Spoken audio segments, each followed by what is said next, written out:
Declaro abertos os trabalhos desta live,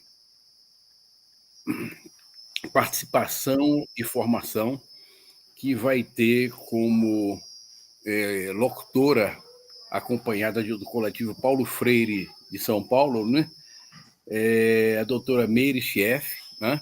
Partilho esse ato da vida acadêmica com os ilustres amigos, né? Professores, doutores, né? Tiago Santos Aguiar de Pádua, Raimundo Palhano, Itanô Neves Carneiro Júnior, Larissa Martins. Agradeço a presença de todas e todos e peço licença para nominar, em especial, o Dr. Guilherme Ometti, que nos prestigia desde Barcelona, né?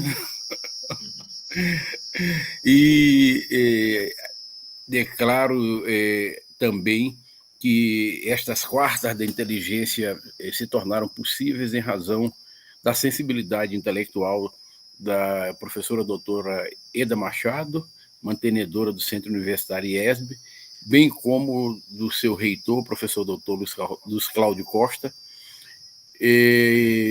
igualmente pela sensibilidade da professora doutora Niávila Assunção, coordenadora da graduação e do mestrado em Direitos Sociais e Processos Reivindicatórios.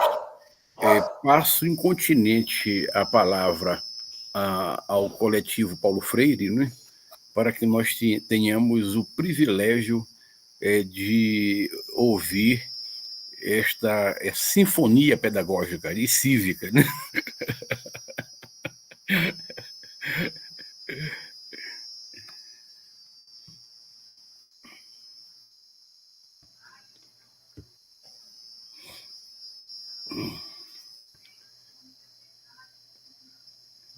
Liberar o áudio, professora.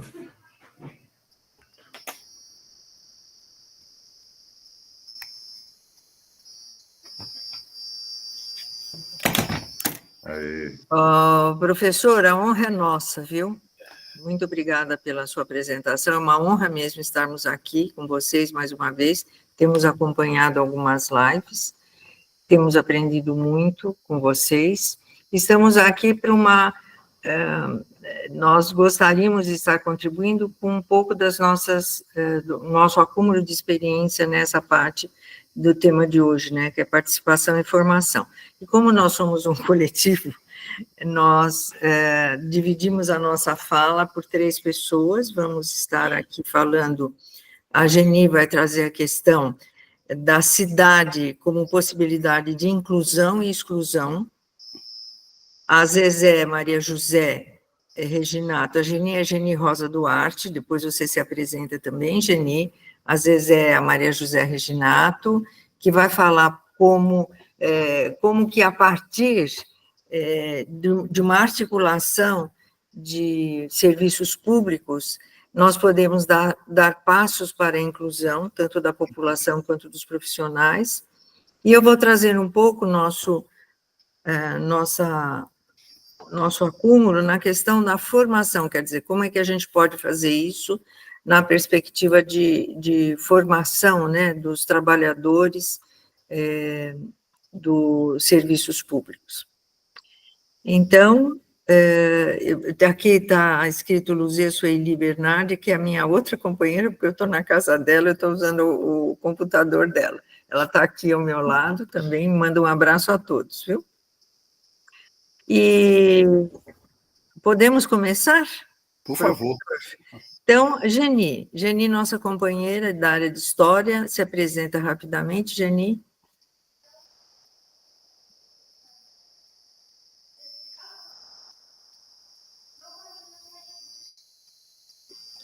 Som, Geni. Eu sou formada em História, né? Com mestrado e doutorado em História, fui professora da Rede Municipal de Ensino, trabalhei durante a gestão Luiz Erundina, Paulo Freire, trabalhei exatamente com essas minhas colegas queridas, e depois eu fui para o Paraná. Trabalhei lá no Paraná, fiquei exilada há uns tempos lá, mas voltei para São Paulo exatamente assim, para trabalhar ao lado dessas minhas companheiras, né?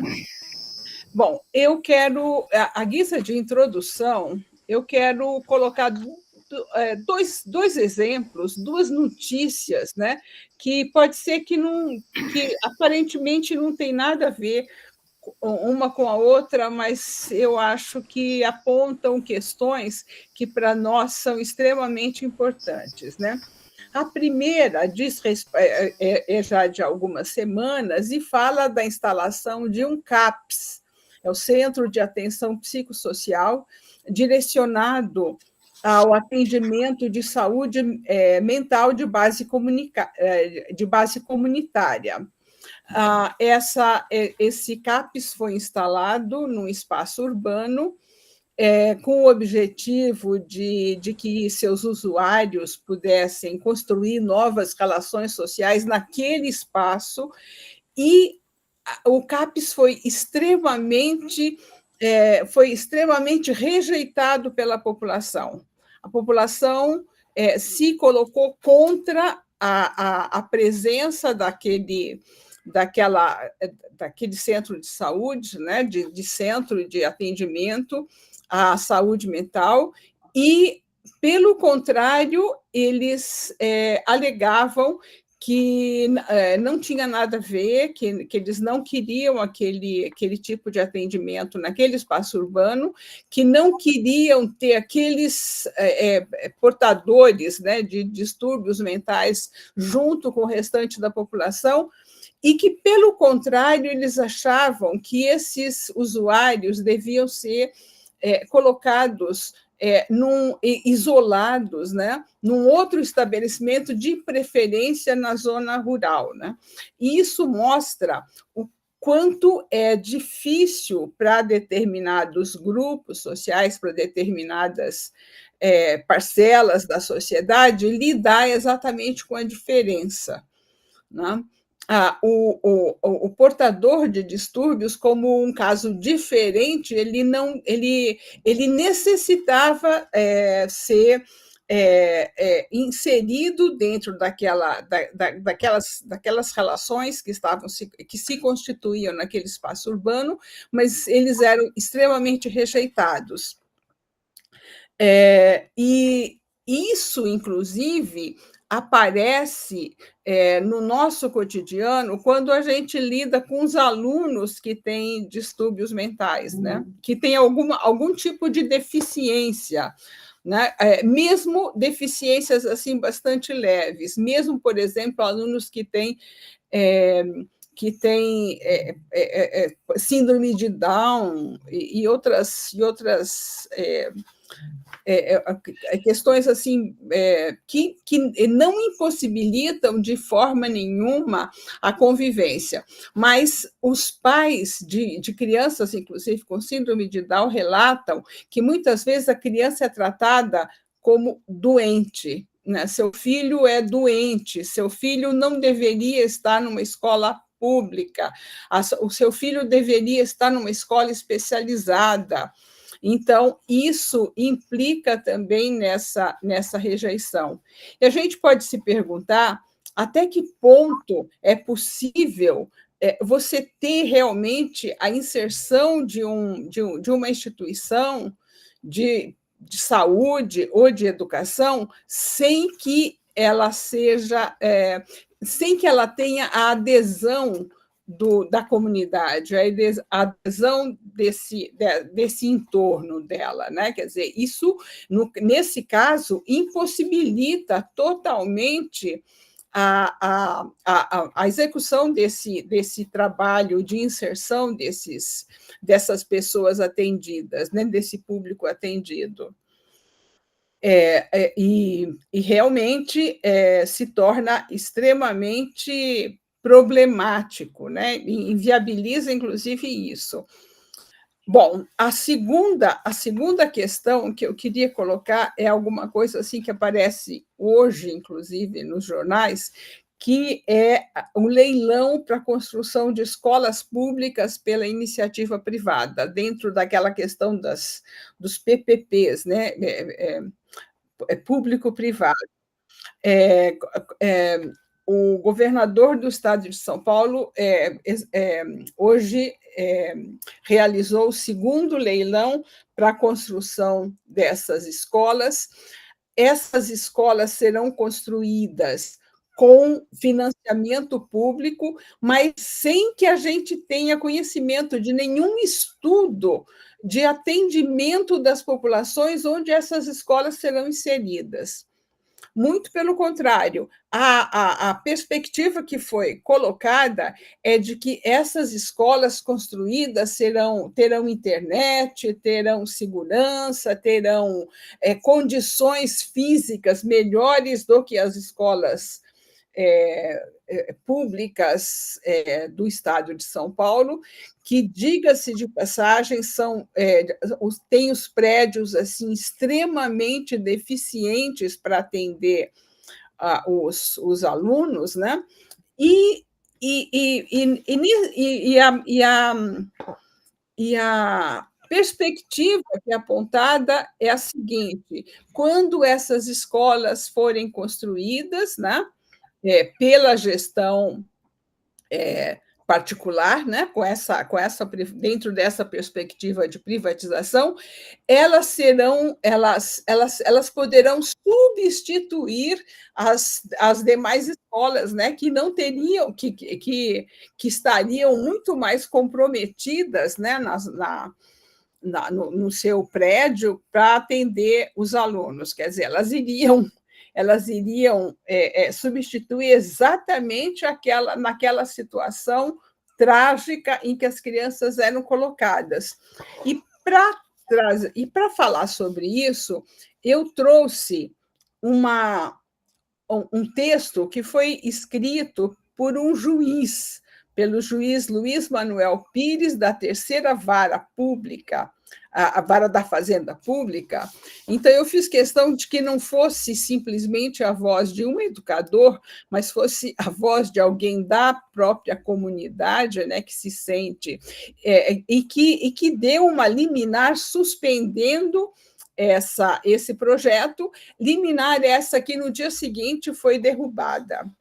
Então, ele diz o seguinte: a gestão democrática da escola envolve a direção pedagógica, a participação direta de professores, estudantes, pais e mães e comunidade local na forma como se pensam e relacionam-se os espaços que vão além das salas de aula, corredores, quadras, jardins, refeitórios, etc. As decisões sobre a ocupação, uso e destino de todo o ambiente escolar dizem respeito também ao que se idealiza e pratica-se no programa pedagógico. As possibilidades de deliberar de modo colegiado e participativo por todos os atores envolvidos na educação não podem ser subtraídas da comunidade escolar com a transferência de uma empresa privada que teria o monopólio da gestão por 25 anos. Eu acho que essas questões que ele levanta dizem respeito não só com relação aos CAPs, né, no caso, né, e a outras instituições ligadas à saúde, mas também com relação às escolas, né? Então, muito obrigada. Eu passo a palavra para Maria José.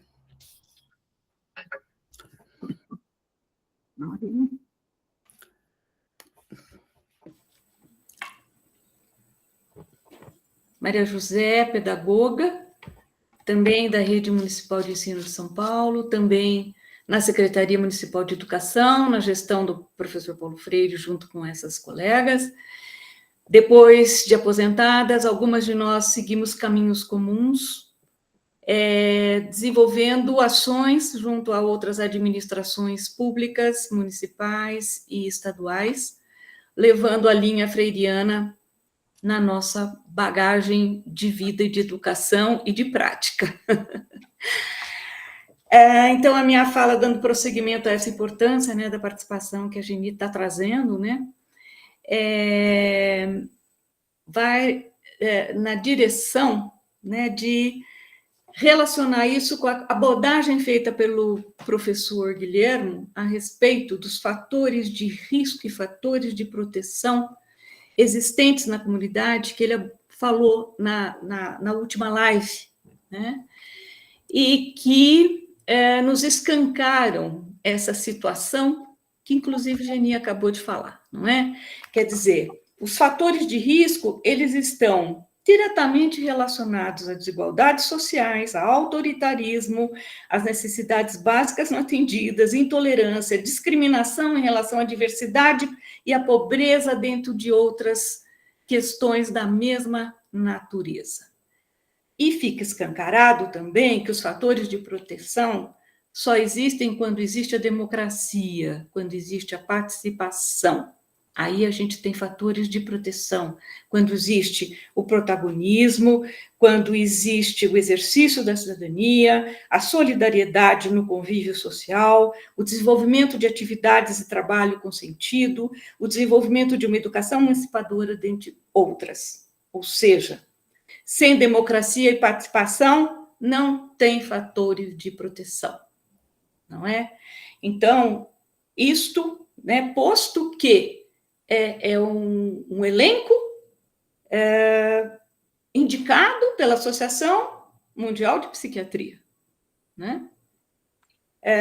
Então, a gente tem que parar e pensar, né? Como é que a gente pode transformar qualquer processo nosso num processo democrático e participativo, né? Para que ele possa ser um fator realmente de proteção e as crianças possam ser aceitas normalmente nas salas de aula com problemas de inclusão que elas têm hoje em dia, né?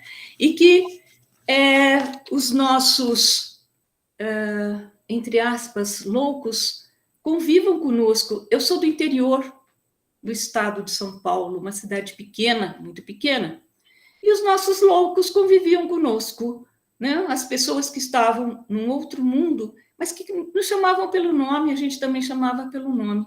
Era uma comunidade tão pequena, mas as pessoas se conheciam, se reconheciam. Como disse o professor Guilherme, bem ou mal, existe um reconhecimento. E aquela pessoa tinha um nome, aquela pessoa era fulano de tal, aquela pessoa até estudava, né? Então, tinha problemas que não eram os mesmos de hoje, né? E eu acho que ele tem um lugar no mundo, precisa ter, todos nós precisamos ter, não é? E eu queria lembrar que não é à toa que a nossa Constituição Cidadã de 1988, o ECA de 1990, que é o Estatuto da Criança e do Adolescente, a LDB de 96 e a Lei Orgânica, né, da Assistência Social, todo esse conjunto de leis que ampliaram os direitos sociais no nosso país, não foi por acaso que elas aconteceram no período de democratização, de redemocratização do país, após 25 anos de ditadura. Elas foram produto e, ao mesmo tempo, produtoras de democracia. Por quê? Elas desenhavam, se não de maneira perfeita, elas desenhavam o sonho de um país com menos desigualdades e com mais humanidade na relação entre todos os cidadãos, né? Vou citar aqui alguns exemplos que eu acho que a gente tem que recordar, porque a gente já foi capaz de fazer algumas coisas relativas a isso, em relação à democracia, em relação à participação, em relação à formação de redes, né? Pela Constituição de 98, as crianças e os adolescentes assumiram a condição de sujeitos de direitos. Pela Constituição de 88, ampliou-se o conceito de educação para além da escolarização, entendendo-se que os diferentes espaços sociais e culturais dos territórios têm caráter educativo e que, portanto, as novas gerações devem acessá-los. Têm o direito de acessá-las e a cidade tem o direito de ofertá-las. Com isso, estendeu-se a responsabilidade da educação das novas gerações à sociedade, além da família e do Estado, abrindo-se possibilidades de articulação de políticas públicas de diferentes áreas governamentais para ofertar uma educação mais ampla, visando o desenvolvimento integral dos sujeitos. as concepções de educação integral e de cidade educadora tomaram espaço de debate e de experiências nesse momento no nosso país. Foi muito bonito a gente discutir educação integral e discutir cidade educadora. A educação integral vista como o desenvolvimento das várias dimensões humanas, que não pode ser confundida com a extensão do tempo na escola. A expansão do tempo na escola não significa, eu acho que congelou. Não, tá bom. Ficar mais tempo na escola é uma condição necessária, mas não suficiente para o desenvolvimento da educação integral, que é aquela que tem o objetivo de oferecer a ampliação de repertório, a ampliação da reflexão, a ampliação da visão de mundo de crianças e de adolescentes, né? E a referência à cidade educadora é porque a comunidade, né, nesta concepção, ela educa, toda ela educa, os espaços da cidade educam, o espaço daquela comunidade educa. E queria lembrar que o primeiro encontro das cidades educadoras aconteceu na cidade do professor Guilherme, em Barcelona, também em 1990, no mesmo período, né? E essa discussão tomou bastante vulto e está voltando agora a ser discutida quando o Estado tem o período integral, né, para algumas escolas de ensino médio escolhidas por ele e não decidida pela comunidade do local, né, porque isso tem o objetivo de trazer uma educação de maior qualidade, mais ampla, porém, tem que considerar a realidade. Muitos adolescentes, né, que já atingiram a idade dos 16, né, saem para trabalhar, saem da escola para trabalhar. Então, eles não podem permanecer o dia inteiro na escola. Felizmente, vejam bem como a democracia protege, né? Esse programa do governo federal atual, do PED-6, vem nessa direção da criança e do adolescente poder ficar na escola para estudar em tempo integral, né? E questiono o que se faz no tempo integral. A gente tem que pensar que nós queremos uma educação integral e não só a ampliação do tempo. Mas, então, existem medidas que precisam ser tomadas, não é, para garantir que haja, de fato, proteção e as políticas de diminuição da desigualdade possam acontecer, né? Queria lembrar também que essa mesma Constituição promoveu uma institucionalização de conselhos municipais nas várias áreas governamentais, né? Nós temos os conselhos municipais de educação, de saúde, não é? De assistência social, dos direitos da criança e do adolescente. São pequenas redes, porque é de uma área governamental com representantes desta mesma área, educação, com o governo, com a Secretaria de Educação, pessoas ligadas à saúde com pessoas do governo ligadas à Secretaria de Saúde, quer dizer, por área, não é? Mas também essa mesma Constituição, ela previu, e o ECA concretizou, a rede de proteção integral, né? Que constitui uma articulação dos diferentes áreas governamentais com representantes da sociedade civil relacionados a todas essas áreas. Então, põe todo mundo junto para conversar, né? Então, temos pequenas redes, temos a rede de proteção integral, que é uma coisa muito importante, que acontece em alguns lugares, não acontece em outros. E a gente tem que se perguntar por que acontece e dá certo em alguns lugares, por que não acontece em outros, né? Essas são as questões. O que tem que ter como condição para que isso aconteça, né? Bom, essa nossa Constituição está retalhada hoje em dia, né? Cheia de PEC para cá, PEC para lá, e, infelizmente, mas deixou-nos algum legado e deixou algumas trilhas para nós. Eu penso que essa formação de redes, ela foi acontecendo em diversos lugares e de diversas formas, e já nos dá um certo caminho que eu sugiro que pode ser uma inspiração, né, para a formação da rede que se propõe aqui neste local para o curso pretendido, né, de extensão universitária. Olhar para a nossa prática histórica, a gente tem aí alguns caminhos e bem-sucedidos da formação de rede. Acho que a rede de proteção social integral é um que a gente tem que olhar com cuidado, né? E eu diria o seguinte, que eu queria ressaltar que as redes têm, sim, um potencial grande de fomento à democracia, porque elas implicam participação e compartilhamento de poder nas diferentes facetas da vida social, mas elas não acontecem sem a presença de algumas condições concretas.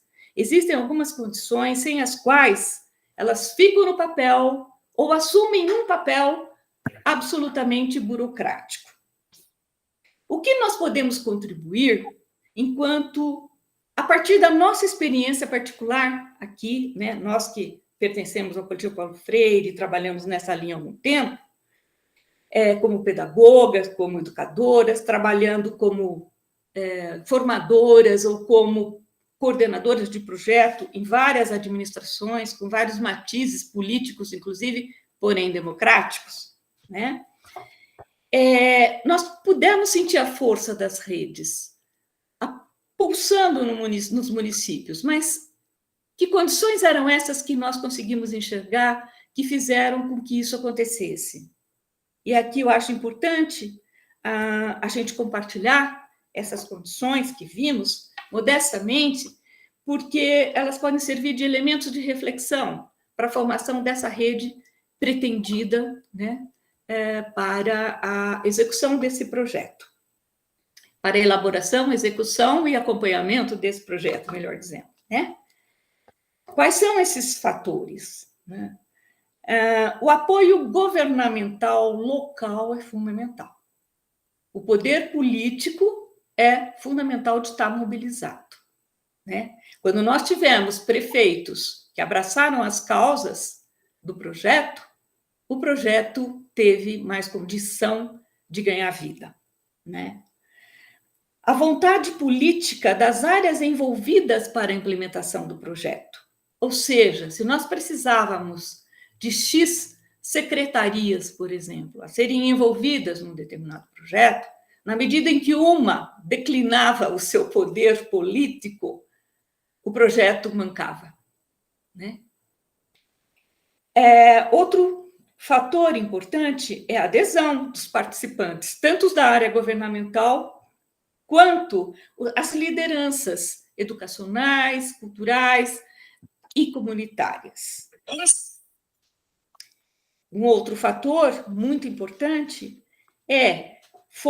era a comunicação contínua do projeto junto à população usuária da cidade, com direito à voz. Ou seja, a circulação de quem está segurando um pedacinho da ponta do projeto em algum lugar, né? Ela tem que ter a visão do todo, tem que saber o que está acontecendo e como faz sentido a ação dela dentro do projeto. Então, para isso, a comunicação interna é fundamental, assim como a comunicação com os usuários e com a cidade, para que a gente tenha, e que tenham expressão, né? Possam expressar os seus sentimentos e as suas reflexões a respeito da rede do projeto existente. E, finalmente, nos casos em que nós trabalhávamos com um projeto dito piloto, né, que envolvia um município, ou 2 ou 3, né, uma coisa importante foi que, ao se desejar a expansão deste projeto para outros locais, o convite feito a pessoas desses outros locais interessados para que participassem na condição de observador ativo, né? Porque ele não faz parte desta comunidade, mas que pode falar também, né? Entrar nas discussões, mas entrar desde o começo para poder se formar ao mesmo tempo em que se forma esse projeto, né? E com essa apropriação, poder mais facilmente, com o seu grupo, na verdade, a equipe, né, que que precisa estar envolvida no projeto, ir acompanhando o desenvolvimento desde o começo do projeto piloto que vai acontecer, né? Esses itens que a gente está aqui levantando, eles foram realmente fundamentais em vários projetos. Nós fizemos alguns projetos de redes de diferentes naturezas, redes pequenas envolvendo uma secretaria, redes envolvendo todos os municípios de um mesmo estado relativos à educação, e diferentes secretarias numa rede realmente de proteção, onde as escolas estavam como um ponto central para desenvolver diálogos com a sociedade e fazer parcerias. Então, modestamente, a gente quer apresentar essas condições, porque achamos que são fundamentais para que a participação aconteça, para que todo mundo tenha a visão do projeto o tempo todo, para que se valorizem os profissionais, que eles se sintam realmente reconhecidos. É importante que eles estejam presentes, que participem, que falem, e que consigam segurar, né, as frustrações que muitas vezes a gente enfrenta no projeto, as dificuldades, mas com garra para que ele aconteça. Era isso que eu tinha a dizer da nossa experiência. Obrigada. E, encerrando, eu gostaria de falar um pouco, decidimos falar um pouco sobre como é que a formação ela pode estar em consonância com essas concepções que nós estamos defendendo aqui. Quando eu digo nós todos, né? Guilherme, o pessoal do Maranhão, todos nós, né? Que é um projeto participativo. Vamos trazer alguns pontos. A primeira questão que eu queria trazer para vocês é que, para nós, né, é que o Paulo Freire encara essa formação, ele chama de formação permanente, né, porque sendo uma formação que começa quando o sujeito nasce até o fim de sua vida. Então, este nosso trabalho estaria incluído nesse conceito maior de formação permanente. A aposta de todos nós é que essa formação, ela tenha como pano de fundo a autonomia, né? Que ela leve esses sujeitos a desenvolver a sua própria autonomia. Não uma formação que domine, né? Que vise a dominação do sujeito, mas uma formação que vise a autonomia do sujeito. Uma das formas que a gente trabalhou, e trabalhou bastante interessante aqui nos nossos momentos de formação, foi trazer a metodologia dialógica para os momentos de formação, que é aquela formação em que você traz a prática desses sujeitos que estão conosco no trabalho, uma prática crítica, analisada de forma crítica, que você depois trabalha, reflita sobre essa prática, todos que estão participando do trabalho, que puxe os fios teóricos, que explique essa prática e que aponte também para o horizonte de novas práticas, na perspectiva de que se deseja, e que se volte novamente para a prática transformada. Quer dizer, não é fácil fazer uma formação assim, mas é muito interessante, porque ela se distancia daquela formação em que o professor vem, geralmente dos meios universitários, fala sobre diferentes conteúdos e que as pessoas que estão participando da formação, elas se percebem muito mais como ganhando, né, informação do que impactando na sua prática diária lá no seu local de trabalho. Então, uma coisa que a gente poderia estar pensando assim, de que forma isso poderia ser feito. Sempre tendo também presente as pessoas que participam do curso e as próprias pessoas que estão dando o curso como sujeito de saberes, né? Tendo essa concepção de sujeito presente nos momentos de formação, porque a formação que visa a participação, ela tem que promover a participação no seu cotidiano, né? No seu cotidiano. Uma coisa também que a gente gostaria de debater um pouquinho com vocês é quem participaria, né? A nossa experiência é que, quando você tem grupos da mesma localidade e não indivíduos isolados, a possibilidade de impacto na prática daquele serviço, ela é muito maior do que quando a gente aposta nesse sujeito como reprodutor da formação lá na ponta. Então, essa é uma outra lição aprendida por nós aqui. E, então, nesse caso, o grande desafio seria trazer o pessoal da saúde e da educação, um desafio gostoso, né? De trazer pessoas que têm locais de trabalho diferentes, discutindo junto questões comuns, né? E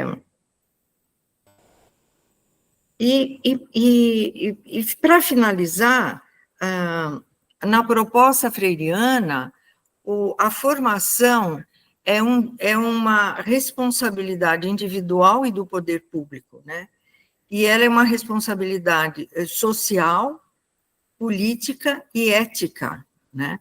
Então, faz parte do nosso cotidiano de formação permanente de profissionais que trabalham nas diferentes comunidades. Então, nós agradecemos, estamos à disposição para os debates que vocês queiram nos oferecer.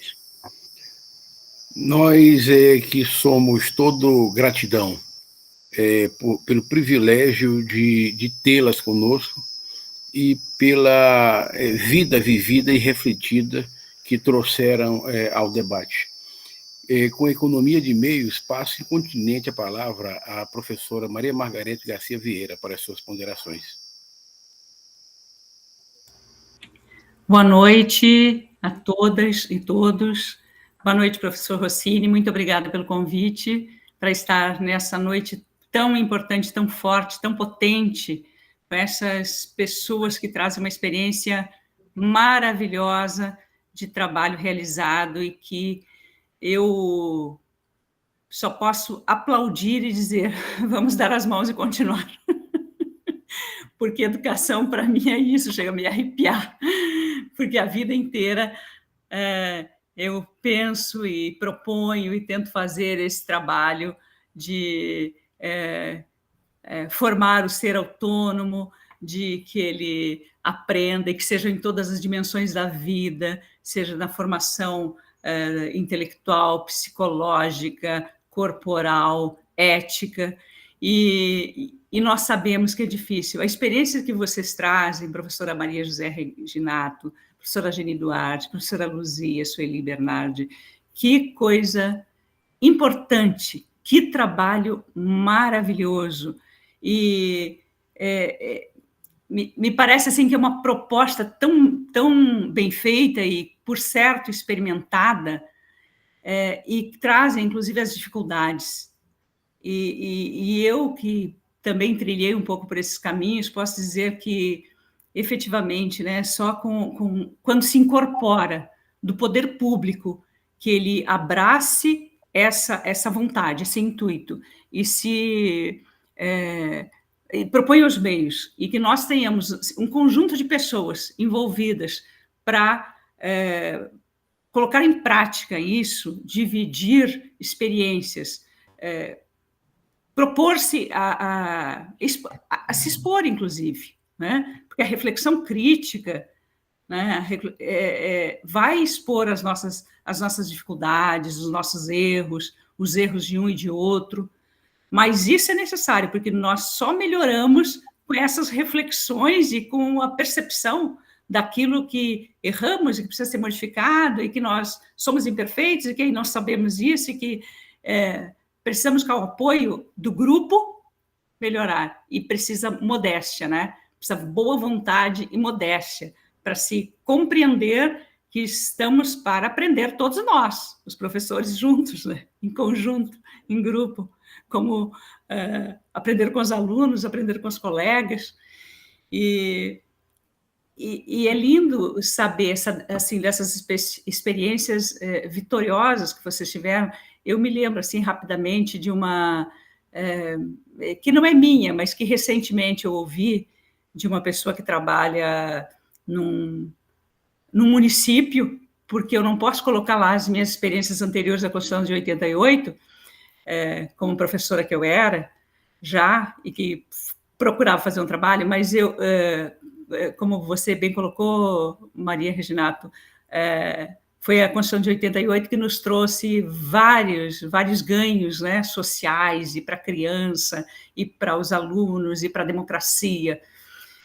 E eu acompanho ao largo, assim, um trabalho muito bonito no município, e que eu vejo assim, assistência social vinculada ao Ministério Público, vinculada ao Judiciário, tratando das crianças daquele local.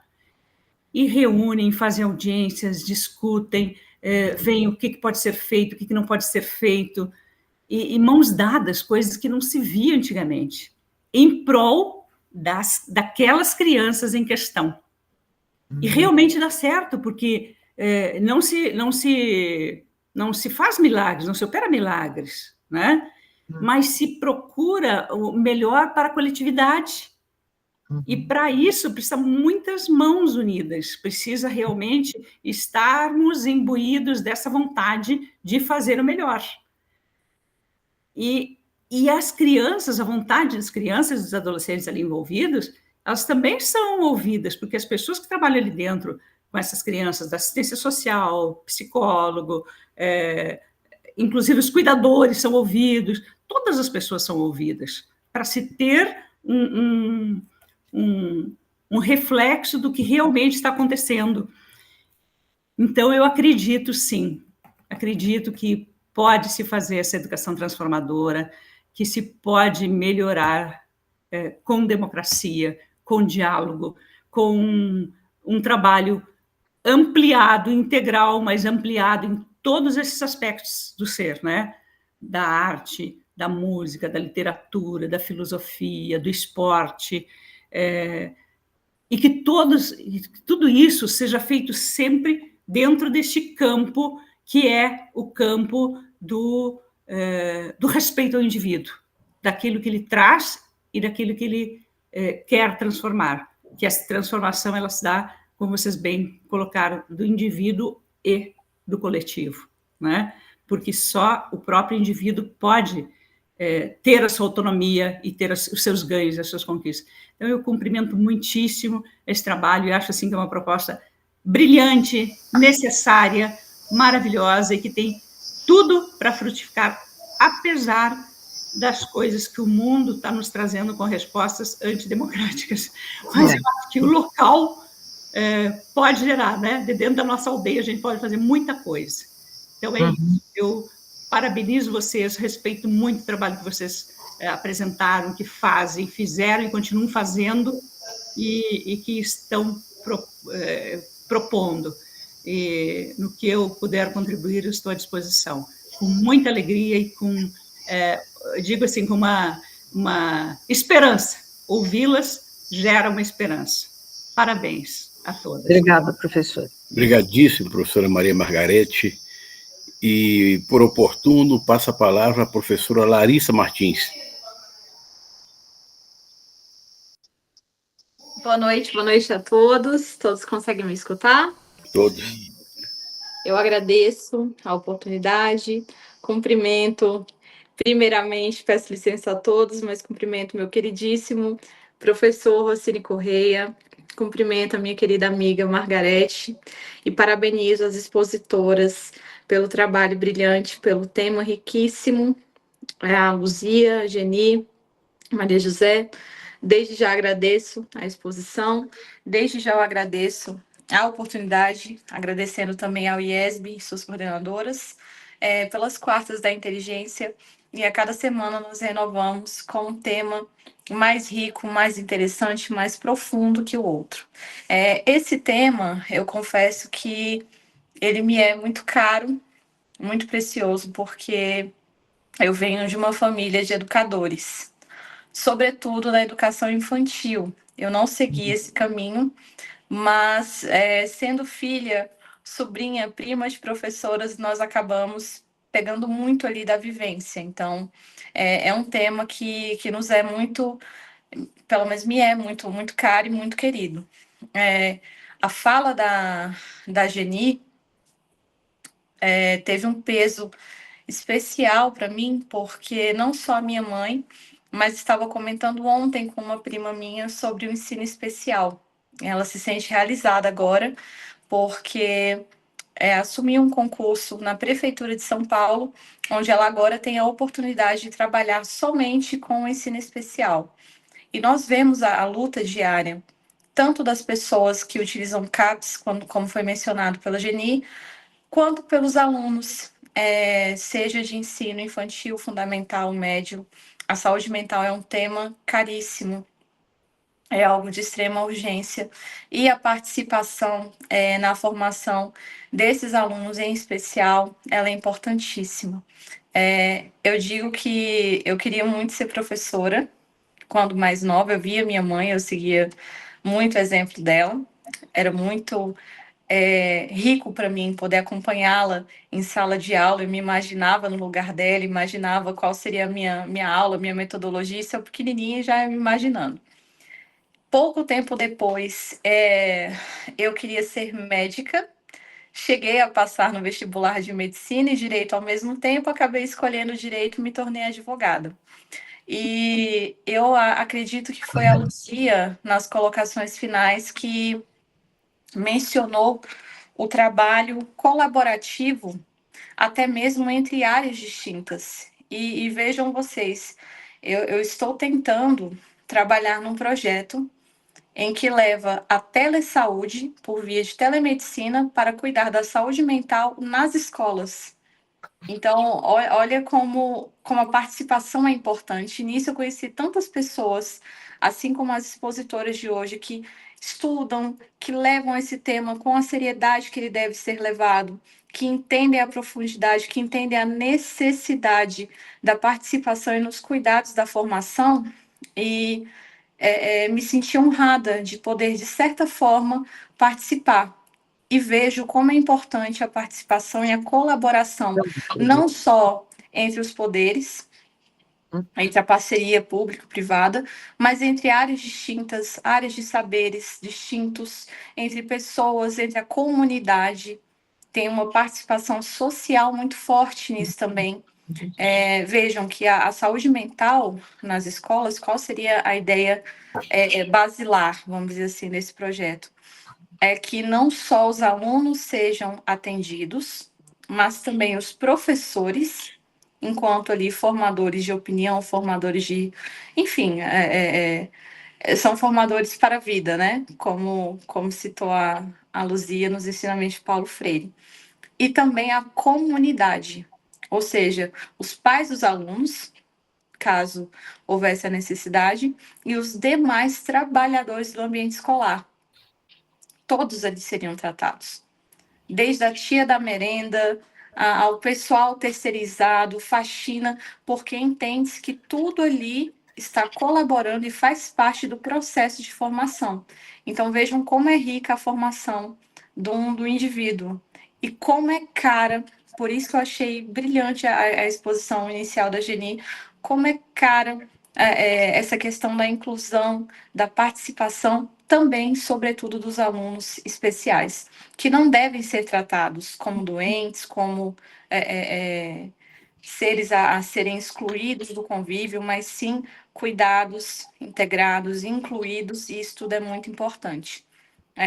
Muito obrigada pela exposição, muito obrigada pelo tema.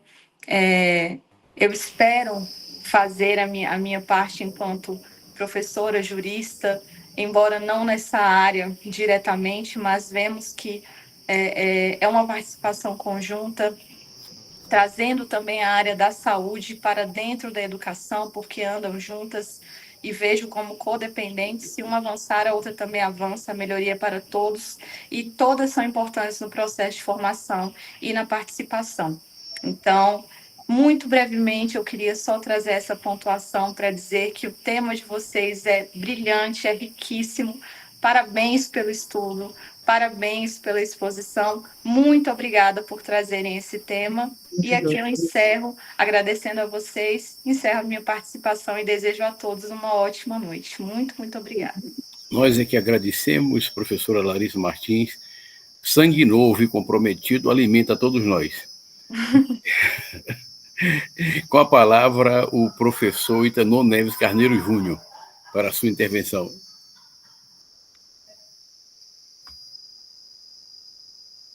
O microfone. Boa noite, professor. Boa noite, professoras. Trio pesado, hein, professor? Só está trazendo uns times de reforço. Trio pesado, na verdade, né? Vocês que lidam com essa coisa de formação de rede e educação nesse Brasil já são dois processos bem complexos, na verdade, né? São dois mundos que até para se conectarem é difícil.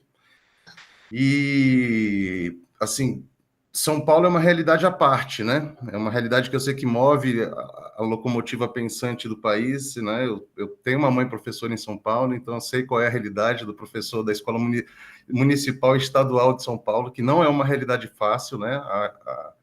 A diversidade de culturas, de grupos, de zonas e de estruturas tornam esse ambiente escolar bem sensível, vamos dizer assim. E os aparelhos de São Paulo, quando a gente fala dessa questão da privatização, a gente sabe que eu não sei se vão privatizar tudo, todos e para todos e de todas as mesmas formas. Então, eu tenho as minhas dúvidas quanto à privatização da escola lá do Piqueri, por exemplo, se vai ter o mesmo empenho do que está ali os aparelhos montados ali na Avenida Paulista, porque os instrumentos de escola pública de São Paulo também são economicamente significativos em algumas áreas, em outras a gente sabe que não sei se vai ter a mesma disputa pela privatização. E aí, transportando isso, né, o professor sabe que a gente tem essa coisa de levar dessa realidade paulistana, da onde eu venho, da Zona Sul, do Brooklyn, ali, bem da regiãozinha, para essa realidade brasileira, a gente se depara ainda com uma distância ainda muito maior, né, professoras? Eu acho assim, eu sei que é o pedido de esforço, na verdade, e eu sei que o instrumento Paulo Freire é muito importante para esses rincões brasileiros, para além de São Paulo, né? São Paulo, eu volto a dizer, quando ele abraça, ele já tem, vocês tiveram experiência na Secretaria de Educação com essa questão do professor Paulo Freire como secretário de Educação, né, professor? Que eu acho que é uma coisa importante a gente, né, ouvi-las também, não sei se poderia, se caberia, porque até o professor, se colocando agora nas idas aí para Moçambique, Paulo Freire também é referência lá em Moçambique, né, professor? São universos que esse mosaico vai se reintegrando novamente. Então, Paulo Freire, professor, ele tem muito essa questão da inclusão pela educação. Então, uma inclusão política, uma inclusão social, uma inclusão econômica. Ele tinha uma série de camadas de inclusão, sendo a educação esse grande vetor. E aí, nessas comunidades, uma das coisas que eu brinco, professor, a gente foi fazer uma missão via Universidade Solidária, lá nos idos de, né, anos professora Ruth Cardoso. E aí, vamos lá, o professor representante do direito no grupo de Universidade Solidária, a gente foi atrás do tal do conselho, na época estava sendo formado o Conselho Municipal das Crianças e dos Adolescentes. E aí a gente vai atrás, prefeitura e aquela coisa, Grangeiro, Cariri, lá, aquela coisa bem... E aí foi curioso, quando a gente encontrou o projeto de lei, era um conselho todo em que a legislação estava escrito conselho com C. Então, o professor sabe que a gente é crítico aos conselhos com Cs, porque eles pouco resolvem, as pessoas pouco participam, as pessoas pouco... Então, toda a legislação envolvendo o conselho... Eu até mandei para o professor, tem a cópia, inclusive, para não dizer que eu estou inventando essas histórias brasileiras. Então, a gente sabe que, entre essas teorias que são centralizadas e a realidade continental brasileira, a gente tem um pulo enorme, né, professoras?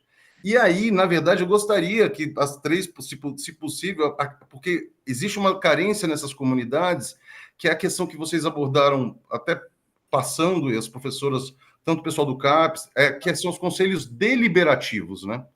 A gente esquece que uma coisa é conselho consultivo, que tem a simples função perguntar se sim ou não, ou pouco importa o sim ou não. Se você disser sim e o Estado disser não, preferência Estado. Se você disser não, ele consulta e diz sim, preferência, né? Se a lagoa é linda, o rio é feio. Se o rio é feio, a lagoa é linda. E assim vamos seguindo nesses paradoxos. E os conselhos que têm efetivo de deliberação. Que nas populações tradicionais, eu defendo muito isso, inclusive a nossa participação junto a esses conselhos. Eu falo da biblioteca do professor lá na Floresta, eu tenho essa... Porque eu sei que essa nossa participação nesses processos de deliberação fazem com que esse processo de participação e formação, eles tenham eu volto a dizer, uma centralização comum, né? Eu acho que é algo que nos ligaria muito fortemente se a gente realmente pudesse deliberar sobre uma série de temas no Brasil. E falta, talvez, esse processo de transparência, a questão de recursos, né? Quando envolve essas questões de populações, coletivos, é muito difícil essa transparência de custos, né? Como são dimensões amazônicas também, qualquer coisa é muito, né? E qualquer muito é pouco, é nada. O Brasil tem essa realidade bem significativa. Então, assim, eu acho que é muito, muito importante essa participação de vocês. Eu acho que essa integração, o professor sempre teve essa ligação educação e jurídico, né? Porque às vezes a gente sabe que tem muito jurídico sem educação, né, professor? Tem muita gente deseducada aí por esse mundo jurídico aí à toa, nesse mundão, que é um mundão à parte. Depois, o pessoal da educação, a gente sabe que a gente está valorizando a base disso tudo. E aí eu sei que vocês da educação, esse papel de como a gente deve usar esses instrumentos de rede como efetivo de deliberação, professoras. Então, eu não vou estender muito também, não, mas só para que vocês... E lembrando desse Brasil além São Paulo, porque São Paulo é uma realidade que eu já sei que é extremamente complexa, que já atende muito da realidade do Brasil, mas o Brasil ainda é mais complexo que São Paulo. Como é o nome? Também. Marcos. Então, agradeço a participação, professor, e vamos em frente. Muito obrigado. Obrigadíssimo, professor Itanor Neves Carneiro Júnior, né? Como sempre, trazendo uma percepção plural do Brasil para os nossos debates. Tenho a satisfação de passar a palavra ao professor Tiago de Pádua. Professor Rossini, boa noite, muito obrigado mais uma vez pelo convite. Cumprimento a Itanor, que acabou de falar antes, Raimundo Palhano, Margarete.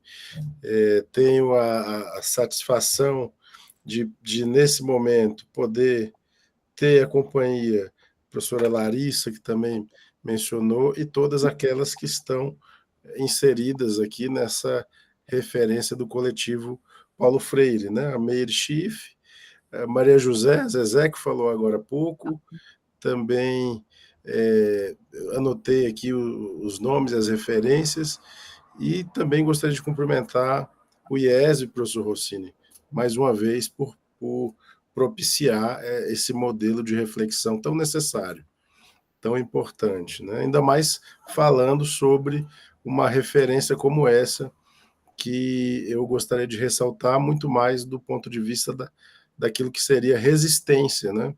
Porque falar do ponto de vista de um coletivo freiriano, mais do que qualquer outra coisa no Brasil de hoje, no mundo que vivenciamos, é vivenciar uma luta diária, cotidiana, contra a ignorância que tenta pautar as nossas convivências, né? surgem em cada esquina, professor Rossini, referências que ora se chamam Brasil para lerdos, outras para tantos outros aspectos que se dedicam a criticar e a fazer referências que são indevidas ao nosso Paulo Freire e, portanto, todos aqueles que fazem como as queridas expositoras fizeram agora, manifestações e vivências diárias freirianas, devem ser louvadas exatamente porque, me parece, é resistência cotidiana, todos os dias, né? Então, só por isso também fica aqui a minha grata satisfação de poder encontrar nessa noite tão bonita, mas chuvosa, pelo menos aqui onde eu estou, né? E poder ouvir fascinado. Eu tenho uma admiração gigantesca pelo Paulo Freire, e sempre que a gente vai discutir alguma questão relacionada ao Paulo Freire, ainda que seja dessa perspectiva mais lateral, professor Rossini, a gente não tem como deixar de referir aquele famoso parecer do Rubem Alves, né? Parecer de uma página em que começa dizendo, olha, parecer é falar sobre alguém ou alguma coisa. E, especificamente, é preciso que se fale sobre alguém que não se conheça. Seria um insulto, dizia o parecer, falar sobre Nietzsche. E é um insulto tão grande também falar sobre Paulo Freire, né? E, obviamente, no contexto da década de 80, por conta de diversos momentos que a gente estranhamente revisita ainda hoje, né? Naquela década de 80, uma luta pela redemocratização, por um Brasil mais plural, mais significativo, luta pelas diretas já, e tudo que vem depois é a Constituição, mas existe um espírito, e eu não sei bem definir que espírito seria esse, que teima em puxar para trás com certas referências que são retrógradas e que são, na verdade, saudosistas de momentos obscuros e que nos prendem naquele momento. Eu nos vejo hoje, 2024, nesse aspecto. Olha que esse parecer do Rubem Alves tem quase 40 anos, se a gente contar de hoje para trás. Então, 40 anos praticamente de uma tentativa de avanço, e sem falar das narrativas e todas as perspectivas que a gente precisa lembrar.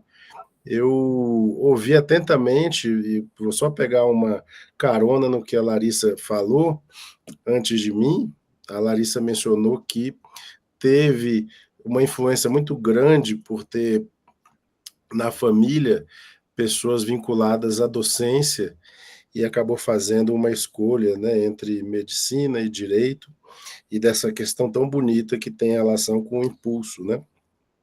Esse elemento, professor Rossini, eu destaco porque nós vivenciamos a urgência atual, a urgência mais do que exigente de todos nós, porque nós vivenciamos, como o próprio Tanô também acabou de dizer, pelo menos no mundo jurídico, um tipo de formação que também nos assusta bastante, né?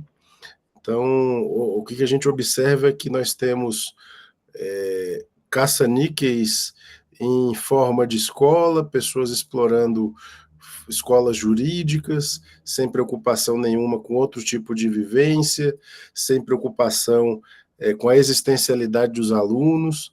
Muitas vezes não há nenhuma base para que se indague se aquele aluno tem um problema, alguma especialidade que exija um tratamento diferenciado, e do ponto de vista do negócio, é a transformação do aprendizado, dessa experiência tão magnífica, em algo que sempre foi combatido pelo Paulo Freire, uma referência que nos coloca cotidianamente diante da perversidade neoliberal, essa expressão tão desgastada, que se encontra, mas ainda hoje também ela persiste e resiste por motivos diferentes do nosso coletivo freiriano, obviamente, por isso que eu faço aqui essas breves observações da minha satisfação de observar e conhecendo algumas poucas linhas, né, do Paulo Freire, vendo que nos diversos momentos de manifestação nós estamos vivenciando a releitura importantíssima de uma pedagogia da cidade, da forma como Paulo Freire escreveu, da perspectiva de transformação social, mas muito, muito, muito importante da perspectiva do humano, né?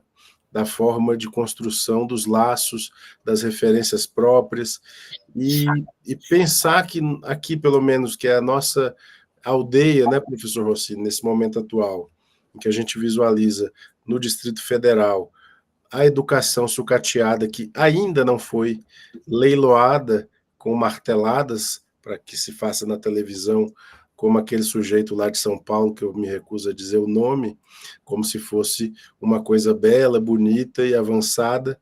Vender educação deveria ser crime de lesa humanidade, da perspectiva que a gente trata, como todos que estão aqui, que lidam com esse tema. Uhum.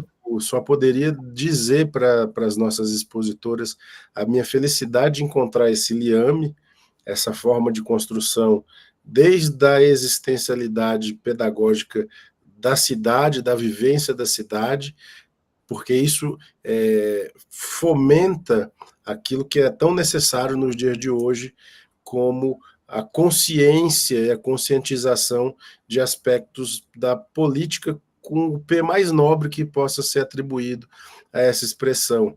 E também a prática transformadora, que fiquei feliz de ver, da perspectiva mais genuinamente emancipatória. Então, são elementos que nos fazem muito felizes, professor Rossini, numa quarta-feira à noite, discutir esse tema. Você que teve também uma vivência e conhecimento freiriano desde a formação na mesma escola, né?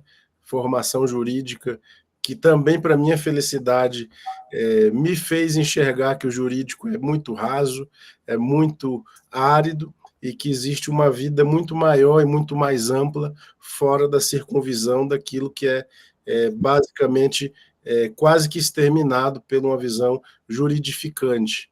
Ele, Paulo Freire, e você também, professor Rossini, são estímulos pessoais para que a gente possa dar um pulo, um avanço muito maior do ponto de vista das nossas próprias construções sociais, sobretudo, humanas, mais do que qualquer outra coisa, e tenhamos, nesse momento, uma pequena gota de esperança, porque a gente está aqui debatendo entre 19 presentes, sabendo que amanhã isso aqui vai estar na rede mundial de computadores para um público muito maior. Então, mais do que falar, eu penso que para nós todos é ouvir essas práticas desse coletivo, até para que a gente possa também trazer para as nossas vivências cotidianas. Aqui mesmo no IESB, falando aqui do virtual para o concreto, né, professor Rossini? Estamos aqui compartilhando uma mesma forma de estrutura de primeiro piso real, embora virtual. Isso faz com que a gente tenha também essa esperança de poder fazer com que os estudantes, que devem ser vistos como muito mais do que o número, né? Aqueles que fazem parte dessa formidável experiência de ensino e aprendizagem, nos leva a querer cada vez mais defender essa bandeira, essa perspectiva existencial.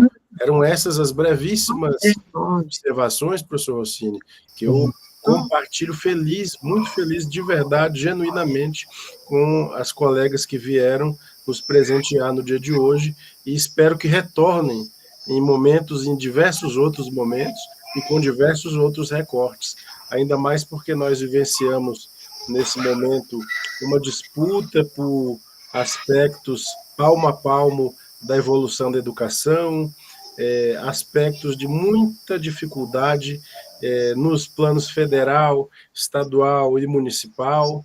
Nós vivenciamos hoje um momento de cortes de gastos que precisa ser revertido, a necessidade premente de fazermos uma disputa do piso, do chão do piso, das escolas, das fábricas, porque o momento é muito propício para que a gente possa estabelecer uma identidade, diversidade de luta, mas a luta daquela que é bom que se diga, né? A luta que se luta corretamente. Era isso, professor Rossini. Eu devolvo a palavra e agradeço a todas as colegas. Gratíssimo, professor Tiago de Pádua, e a sua sugestão é mais do que valiosa. Fica desde já a provocação às nossas conferencistas para que nós agendemos uma live que eu sugiro possa vir a chamar-se Paulo Freire, Evocações Pessoais. A agenda está aberta e o convite está feito. Muitíssimo obrigado, professor Tiago de Pádua. Com a palavra, o professor Raimundo. Nós aqui desse time... Com a palavra, o professor Raimundo Palhano, para as suas sempre sábias ponderações. Eu acho que o microfone não está fechado, né, assim? Também. Estão me ouvindo, né? Sim.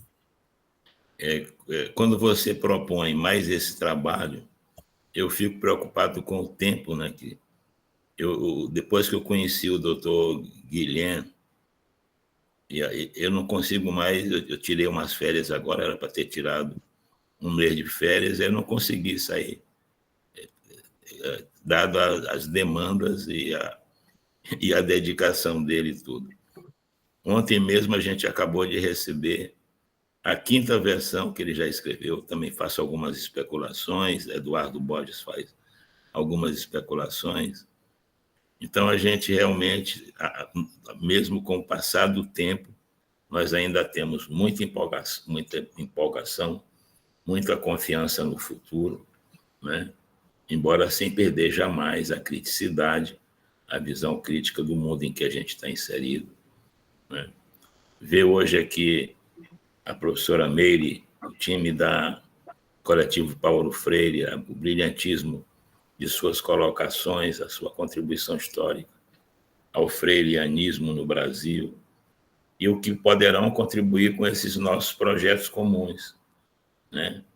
Eu acho que nós estamos aqui com o IESB, com o grupo todo aqui do IESB, nós estamos formando um coletivo de esperanças, aqui, de esperançosos, né? Que poderá ser muito, muito interessante. Eu confesso, eu queria dizer a vocês, eu queria, antes de tudo, também dedicar um abraço, essa minha fala aqui agora, a doutor Guilherme, que eu vi que ele estava aqui, não sei se ele está escondido em algum lugar, e a Eduardo Borges, que ficou também de vir aqui. E se eles pudessem falar, também seria muito legal. Mas eu queria dedicar a eles também essa presença aqui. Bom, eu vejo o meu sentimento por lidar com essa matéria de uma maneira concreta já por alguns anos, essa questão da efetividade de políticas públicas, do desenvolvimento da educação, né, por ter uma atuação já longa, né, por ter sido secretário de Educação, por integrar a Undime Nacional, a Undime do Maranhão. Então, tem toda uma trajetória nesse campo. Eu queria dizer que o contraponto que eu faria com o que nós estamos fazendo aqui, construindo juntos aqui, e esse legado antigo do meu passado, me dá uma sensação de que a gente andou pouco, evoluiu pouco, vendo essa situação brasileira. Não é para desanimar, não estou desanimando, porque tem muita coisa boa que acontece também. Nós não somos aqui meros caudatários de uma história de fracasso, não é isso. Acho que há uma necessidade de qualificar melhor o significado desses fracassos, né, na educação. Mas o que eu sinto é que o resultado, no sentido pragmático, não é satisfatório. Se for fazer um balanço entre somas e a soma e o negativo, eu acho que nós perdemos a parada, né? Nesse sentido aí da efetividade, vendo as métricas, vendo as estatísticas, vendo os números, vendo a aprendizagem das crianças, a qualidade da educação básica, os sistemas municipais de educação. Então, a gente vive uma complexidade muito grande, né? Eu diria o seguinte: eu vou me reportar a um exemplo que eu vivenciei recentemente, fruto desse complexo de experiências em que a gente está envolvido, num trabalho do Pacto, que é a iniciativa que tem ligação com esse nosso movimento, que é coordenado aqui pelo Ministério Público, CAOP Educação, e tem mais de 200 entidades aqui do Maranhão participando. Nós fizemos uma escuta da educação escolar indígena e fiquei apavorado, né? Quando eu vi, por exemplo, o esquecimento, né, o isolamento, a descontextualização do povo indígena aqui do Maranhão. É impressionante a situação em que se encontra. Essa questão do isolamento, eu até quando eu fiquei tão impactado com essa situação, que me veio à mente a lembrança de Pindorama, que é aquela idealização de que seria o lugar onde os indígenas moravam quando estavam aqui, Pindorama. E aí, vendo essa situação no largo espectro até hoje, percebi que eles foram excluídos tanto de Pindorama, hoje eles se encontram excluídos de Pindorama e se encontram excluídos do Brasil, né? É chocante. Esse material foi gravado, ele está disponível, a gente pode se inspirar, ver tudo. A equipe lá do Pacto, do Ministério Público do Maranhão e da UNCM, que tem um trabalho grande do nosso companheiro Emerson Araújo, né? Então, é uma riqueza esse material, né? Então, foram excluídos do Brasil e do mundo. Quando a gente olha a situação da educação escolar indígena, não tem como esse olhar não nos remeter ao que está acontecendo aqui agora, nessa noite. O tema, né, que o coletivo Paulo Freire, né, trouxe aqui hoje é o tema decisivo, do meu ponto de vista, como lugar da gente aplicar a nossa melhor das qualidades que eventualmente possamos ter, porque ele lida com participação e com formação. Com participação e formação. A educação escolar indígena do Maranhão, hoje, em 2024, abandonada tanto em Pindorama quanto no Brasil, soltos no mundo, eles não foram vistos como entes históricos, tanto no que diz respeito a ações de participação, quanto a ações de formação. Eu acho, por exemplo, se olhar esse fenômeno da dificuldade de implementação, da efetividade de políticas públicas de base local, o que a gente nota é que, de um lado, os órgãos públicos, aqueles da burocracia, que cuidam da implementação dessas políticas, eles não dispõem de nenhuma metodologia, de nenhuma estratégia para transformar, para potencializar o conteúdo daquilo que está programado em planos, em projetos e tal, em realidade. E aí você fica um município encastelado, uma secretaria de educação, por exemplo, com sua burocracia limitada, né, também vista de um modo secundário, sem capacidade nenhuma de incorporar a cultura, os conteúdos das comunidades que estão ali ao redor, E por essa razão, e de outra ordem também, influenciadas por outros interesses, não há nenhuma ação concreta no sentido de dar vida a essas políticas. Primeiro, porque esse conhecimento comunitário ele não é incorporado no dia a dia da Secretaria de Educação. Hoje, o poder de condução da política educacional de base local não está com a área de educação, está com outros setores, né, que se apropriam desse poder e influenciam na tomada de decisões. Hoje eu tive um contato, antes de vir para cá, há poucos momentos atrás, né, estou conversando com 2 professores, né, para levar para o doutor Guilherme, para apresentar para Eduardo, para a Universidade Federal do Maranhão, para a Fundação Suzana, as pessoas e instituições que estão envolvidas nisso, já pensando na escolha de quem vai atuar nisso aí.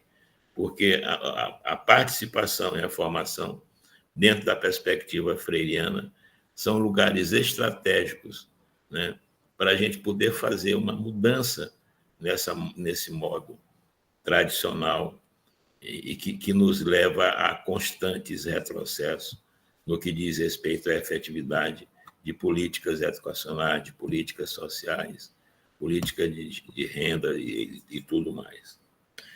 E isso de um modo geral. Olhando por outro, no sentido mais geral, eu diria que nós temos 2 crises cruciais que afetam esse cotidiano descrito por mim há pouco. 2 problemas. No plano da infraestrutura, para mim é claríssimo que o poder público em nosso país ele não consegue mais garantir os serviços públicos de consumo coletivo. Então, esse é um problema crucial. Quando a gente ouve a professora do coletivo de São Paulo dizer que a população não aceitou um CAPES, alguma coisa está estranha, né, nessa atitude. Alguma coisa aí é muito estranha, né? Então, o que se nota é uma incapacidade de garantir os serviços públicos, e eles são distribuídos por lógicas esdrúxulas, né, para não dizer uma palavra pior, né? Então, e no que diz respeito à superestrutura, o que a gente nota, no meu entendimento, isso afeta a efetividade das políticas públicas, né? E nós temos que estar atentos a isso. Acho que hoje, no mundo todo, não é só no Brasil, não, no mundo todo, há uma crise da razão, há uma crise de projetos e há uma crise de direção. Basta você levantar a vista aqui agora e olhar. Vamos pegar dois lugares que são parceiros nossos, né? Vamos chamar assim, parceiros no sentido macro. Se olhar os Estados Unidos e olhar Moçambique, não, que está enfrentando lá, nessa situação política lá da eleição presidencial, né? Alguma coisa não está batendo, no meu entendimento, né? Alguma coisa não está batendo. Então, eu acho, por exemplo, que hoje, com 2 professores que estão interessados em colaborar com o nosso projeto de participação comunitária, do curso de participação comunitária em saúde mental e em educação, né? De que forma nós vamos garantir um outro tipo de participação deles nesse projeto que seja antinômica às formas tradicionais, em que eles sejam coautores da iniciativa. Porque o que é que acontece no cotidiano dado às pressas do mundo moderno? As pessoas, está tudo muito rápido. Eu estava lá na minha sala, eles chegaram, sentaram, interessados, começamos a conversar, né? Tem que haver alguma maneira de encarar essa participação, a participação desse grupo todo em nosso projeto, de uma maneira diferenciada. Sim. Não é isso? Diferenciada. Sim. Nem que isso seja mais trabalhoso para nós. Né? Por outro lado, formação. Né? Essa formação que nós temos que imprimir não é você chegar e colocar informações, ter um determinado conteúdo de conhecimento e estocar. Isso não é nada disso. É formação para transformar a sociedade, para mudar aquele contexto. Como é que nós vamos mudar o contexto da educação escolar indígena no Maranhão, que está excluída de Pindorama e que está excluída do Brasil? Como é que a nossa iniciativa, que tipo de contribuição nós poderíamos dar? Né? Enfim, eu de volta a dizer aqui, com essas ponderações que eu estou fazendo aqui, não tem pessimismo pelo meio, não tem nada disso, não. Eu estou estimulado justamente por esse desafio. Né? Era isso, professor Rossini, que eu poderia dizer agora. Eu acho que o desafio é grande. É grande. A aventura, a caminhada está sendo estimulante. Eu acho que nós vamos conseguir. Então, um grande abraço para todo mundo. Muitíssimo obrigado, professor Paliano. Grato pela sua sensível e preocupada argumentação em face dos percalços do mundo que nos envolve, né? Sem perder este fio de esperança que tem essa potencialidade de se tornar oceânico, né? E com o que eu devolvo a palavra ao coletivo Paulo Freire para que essa dialogia se complete. Né? Então, eu só queria, só uma observação, o professor Icanor, você falou assim, a gente precisa dos conselhos deliberativos, né? Quando a gente foi governo lá atrás, eles eram consultivos e nós fizemos deliberativos, que foi um passo interessante, etc. Só que é o seguinte, se a gente não continua com formação de conselheiros, porque assim, a rotina da escola, há um processo de cooptação. Então, isso que o professor Paliano falou, como a gente continua, né, com a formação, com a participação, para fazer algo diferente. Claro, você precisa da parte legal lá, está aqui, o conselho agora é deliberativo. Agora, isso não garante que seja um conselho que garanta os direitos das crianças e dos adolescentes, que vá na luta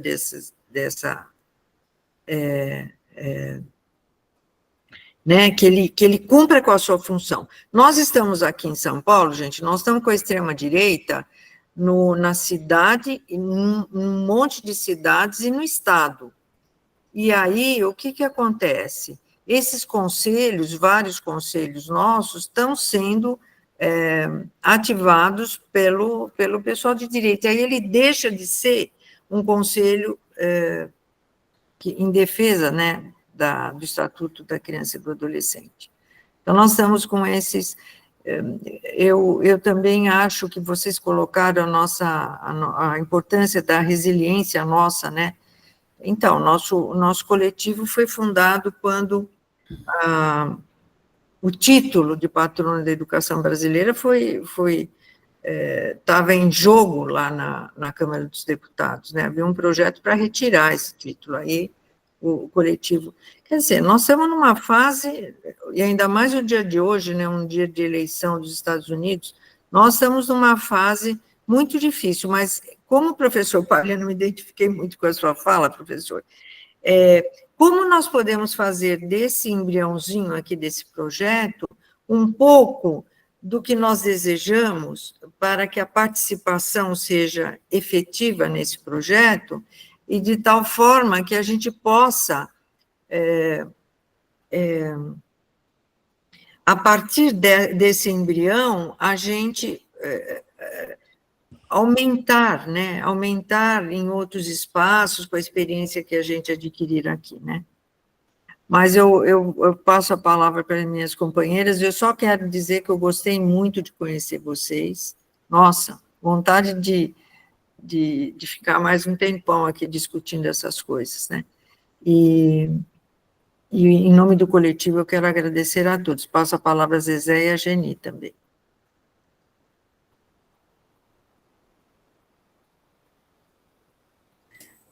Eu também queria agradecer, né, a oportunidade de ter estado aqui, de conversar com vocês, de conhecer essas outras pessoas que não conhecia ainda, né, porque o professor Paliano, o professor Rossini, a gente já teve oportunidade, o professor Guilherme também, mas os outros que se apresentaram, a Margarete, a Larissa, os que falaram, né, os outros eu não consegui ver o rostinho, o Tiago, o Itanor, foi muito legal ouvi-los e anotar, inclusive, o que vocês colocaram, né? E, professor Paliano, acho que realmente é um desafio, sim, sempre foi, sempre será, né? Sempre. E os nossos cabelos brancos, eles demonstram a resiliência que o Tiago disse que a gente tem. É isso aí, gente. Uma vez que a gente já resistiu lá atrás, continua resistindo, deu burro na água, vai em frente. Hoje nós estamos com a cabeça meio baixa, né? Porque é difícil levar tanto soco no estômago, né? Mas a gente está sempre recomeçando. E com o que a gente conseguiu colher pelo meio do caminho, eu acho que as plantinhas renascem. Talvez a gente possa regá-las, talvez a gente não possa colhê-las mais, mas não tem importância, elas ficarão. Jamais passará o autoritarismo, o fascismo. Nós não deixaremos, e os nossos descendentes, quer sejam de sangue ou não de sangue, de luta, continuarão a luta, né? Então, a gente faz luto hoje e amanhã a gente faz luta.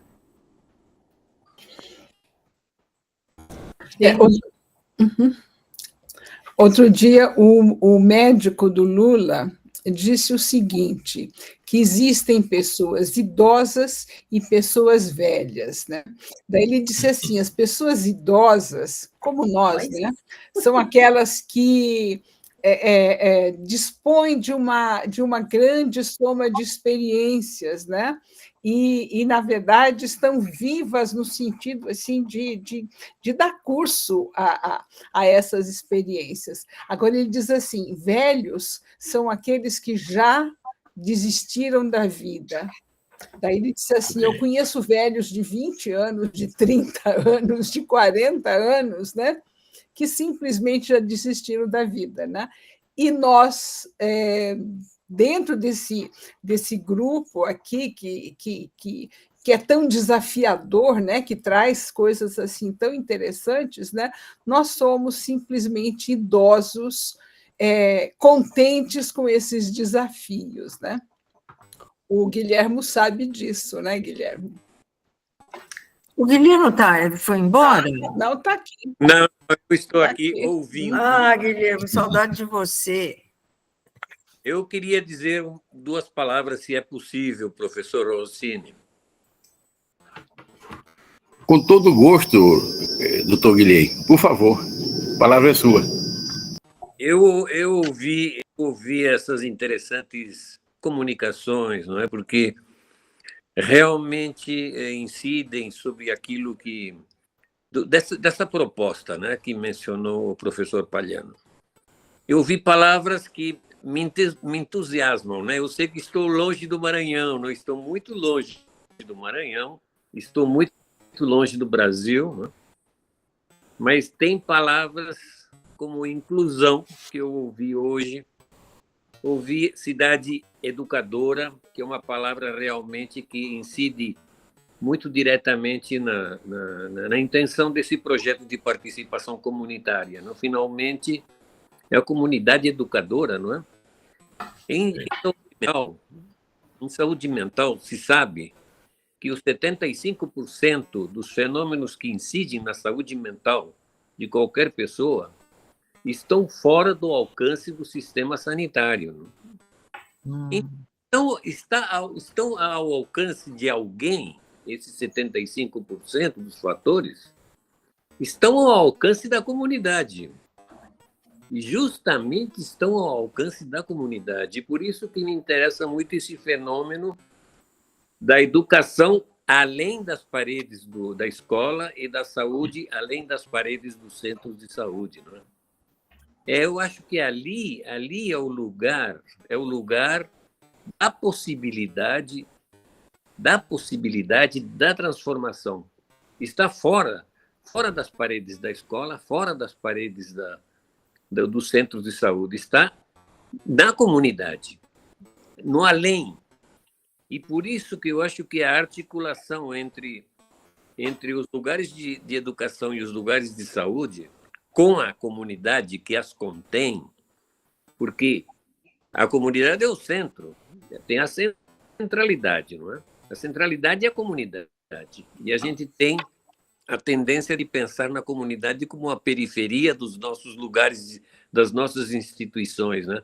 Mas eu acho que deve-se fazer uma leitura inversa disso, né? A centralidade está na própria comunidade. Nós somos simplesmente umas instituições que estão dentro da comunidade. Mas a comunidade tem a centralidade e a comunidade tem o poder da transformação. E articular todo o processo educativo e o processo de atenção à saúde, a própria comunidade, isso que acho que é o caminho que a gente deve trilhar nesse momento, né? E o professor Palhano disse do pessimismo. Outro dia eu assinalei ao professor Palhano se ele era pessimista, mas eu disse um pouco em termos de provocação, professor. Eu já sei que a resistência, eu acho que a gente tem o discurso dissidente, temos um discurso dissidente, felizmente dissidente, mesmo nas melhores condições políticas, não é?